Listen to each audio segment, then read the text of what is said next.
अस्सलाम वालेकुम गाइस, उम्मीद करता हूँ आप सब खैरियत से होंगे। गाइस, हमारा सोशल मीडिया मार्केटिंग का कंप्लीट कोर्स चल रहा है।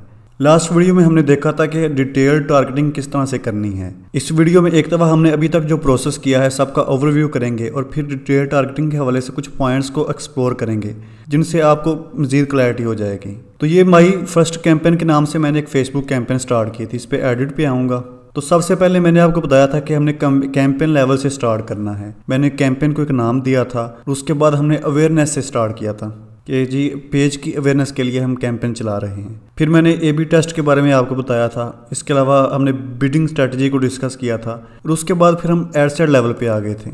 जिस तरह गाइस मैंने कैंपेन को एक नाम दिया था, इसी तरह मैंने एड सेट को भी एक नाम दे दिया है। एक कैंपेन के अंदर मैंने आपको बताया था कि हम एक से ज़्यादा एड सेट भी बना सकते हैं।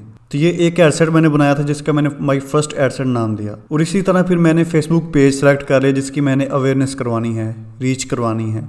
उसके बाद हमने डिस्कस किया था कि डायनामिक क्रिएटिव क्या है। फिर हमने बजट सेट करके हमारी स्टार्ट डेट रख ली थी और एंड डेट मैंने कहा था कि बेहतर यह कि आप एंड डेट ना रखें। और उसके बाद हमारे पास ऑडियंस टारगेटिंग की ऑप्शन थी। तो इसमें हमने एक लोकेशन सेलेक्ट की थी, फिर हमने एज ग्रुप और जेंडर सेलेक्ट किया था। उसके बाद डिटेल टारगेटिंग की ऑप्शंस को एक्सप्लोर किया था। तो इस वीडियो में गाइस मैं फर्दर आपको बताऊंगा कि डिटेल टारगेटिंग हम किस तरह से कर सकते हैं। इसमें हम कुछ पॉइंट्स को डिस्कस करेंगे। तो उसके लिए मैं स्लाइड पे आ जाऊंगा। तो गाइस इन पॉइंट्स को रीड करके आप अपनी ऑडियंस का एक ड्राफ्ट बना सकते हैं, फिर उसे आप अपने ऐड में यूज़ कर सकते हैं। तो सबसे पहले यहाँ पे हमारे पास है जी start with the combination of basic demographics. तो गाइस मैंने आपको बताया था कि हमने अपने डेमोग्राफिक्स की बुनियाद पर किस तरह से टारगेटिंग करनी है। सबसे पहले तो आपने अपना एक रीजन सेलेक्ट कर लेना जिसमें ऐड दिखाना। अगर आप क्लाइंट के लिए ऐड चला रहे हैं तो आप उससे भी पूछेंगे कि किस रीजन में ऐड दिखाना है और फिर किस रीजन में नहीं दिखाना। उसके बाद जी टारगेट योर ऑडियंस इंटरेस्ट।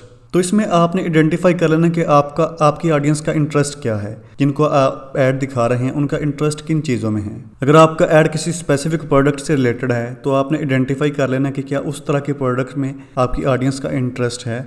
उन इंटरेस्ट को फिर आप अपनी ऑडियंस में सेट कर सकते हैं।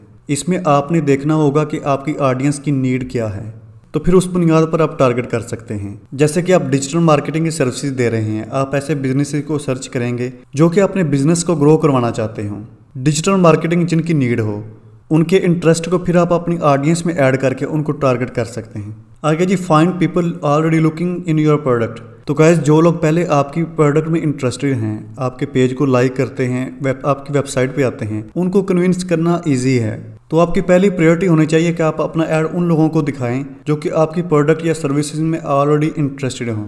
Target people bye there income level. इसी तरह लोगों को आप उनकी इनकम की बुनियाद पर टारगेट कर सकते हैं। जैसे आपकी प्रोडक्ट एक्सपेंसिव है तो फिर आप रिच पीपल को टारगेट करेंगे। गाइस हमने लाहौर सिटी को लिया था, तो अगर आपकी प्रोडक्ट एक्सपेंसिव है तो आप उन एरियाज को टारगेट करेंगे जहां रिच पीपल रहते हैं और लोकल एरियाज को आप एक्सक्लूड कर देंगे। Focus on where your audience works. तो आपकी ऑडियंस कहाँ पे काम कर रही है, आप इस बुनियाद पर भी टारगेट कर सकते हैं। आगे जी टारगेट होम ओनरशिप।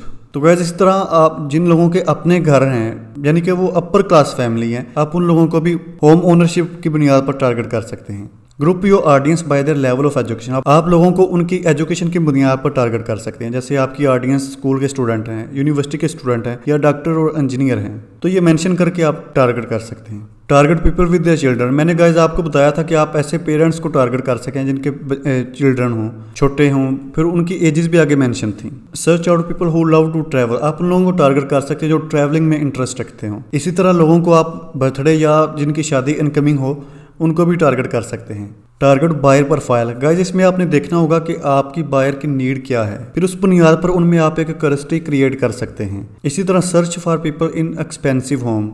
जो लोग महंगे घरों में रहते हैं यानी कि अपर क्लास फैमिली को आप टारगेट कर सकते हैं। Target mobile phone. इसमें मैंने आपको बताया था कि आपकी ऑडियंस किस तरह के मोबाइल फ़ोन यूज़ करती है, जैसे कि वो आईफोन यूज़र हैं, एंड्रॉयड यूज़र हैं या टैबलेट यूज़ करते हैं। तो ये मेंशन करके आप उनको टारगेट कर सकते हैं। तो गाइस मैं उम्मीद करता हूँ कि आपने ऑडियंस टारगेटिंग के कंसेप्ट को अंडरस्टैंड कर लिया होगा। मिलते हैं नेक्स्ट वीडियो में, तब तक के लिए अल्लाह हाफिज़।